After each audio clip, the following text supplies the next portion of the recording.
പിണറായി വിജയനെ തന്നെ അറസ്റ്റ് ചെയ്യാൻ മോദിക്ക് വലിയ പ്രയാസമൊന്നുമില്ല. മോദി അതിനകത്ത് നിയമം മോദിക്ക് നോക്കേണ്ട കാര്യമില്ല, ധാർമ്മികത നോക്കേണ്ട കാര്യമില്ല. മോദി അങ്ങനെ പലരും പിടിച്ചകത്തിട്ടുണ്ട്, പല മുഖ്യമന്ത്രിമാരെ. പക്ഷേ പിണറായി വിജയനെ അറസ്റ്റ് ചെയ്ത് അകത്താക്കി സർക്കാരിനെ ഇല്ലാതാക്കുന്നുള്ളതല്ല. അങ്ങനെ അറസ്റ്റ് ചെയ്താൽ മോദി ഭരണകൂടം ഒരു സിപിഎമ്മുകാരനായ പിണറായി വിജയൻ എന്ന മുഖ്യമന്ത്രിയെ വേട്ടയാടുന്ന ഒരു കൺസോൾട്ടേഷൻ ഇപ്പുറത്തുണ്ടാവുകയും ബിജെപിയുടെ പ്ലാൻ പാളുകയും ചെയ്യും. ഇപ്പൊ അങ്ങനല്ല.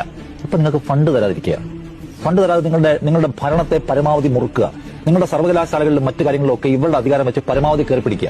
അങ്ങനെ മൊത്തം ഈ സർക്കാർ കുഴപ്പമാണെന്ന് ഫീൽ ഉണ്ടാക്കുക. സർവകലാശാലകളിൽ മൊത്തം ഈ ദുർനിയമനങ്ങൾ നടക്കുന്നു, സർവകലാശാലകളുടെ മുഴുവൻ മൂല്യങ്ങളില്ലാതായിരിക്കുന്നു. അത് ഗവർണർ വന്ന് നന്നാക്കുന്നു.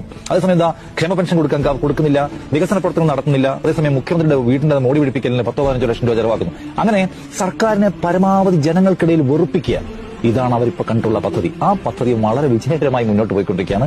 അതിന്റെ ഒരു തുടർച്ച ഉറപ്പാക്കാനാണ് ഇപ്പോൾ ആര് വരുന്നത്, ഈ പറയുന്ന ആറിലേക്ക് വരാൻ പോകുന്നത്. അദ്ദേഹം ഫണ്ട്, ഈ NHMന്റെ ഫണ്ട് വലിയ തോതിൽ ആശ്വാസകരമായിരുന്നു. പല പുതിയ പദ്ധതികളും ആവിഷ്കരിക്കുന്നതിനും പല പുതിയ ഈ അസുഖങ്ങളൊക്കെ വരുമ്പോഴും അതിനുള്ള കാര്യങ്ങൾക്കുള്ള പണവും ഒക്കെ ഈ NHMൽ നിന്ന് ചെലവഴിച്ചിരുന്നു. അതിനെല്ലാം നിയന്ത്രണം വീഴുകയാണ്. ചുരുക്കത്തിൽ ജീവനക്കാരുടെ എണ്ണം കുറയും, ജീവനക്കാർ പലരും പിരിഞ്ഞു പോകേണ്ട അവസ്ഥയുണ്ടാവും. താൽക്കാലിക ജീവനക്കാരെ ഒക്കെ വെച്ചാണ് NHM ഇപ്പോൾ കേരളത്തിൽ തന്നെ ഓടിക്കൊണ്ടിരിക്കുന്നത്.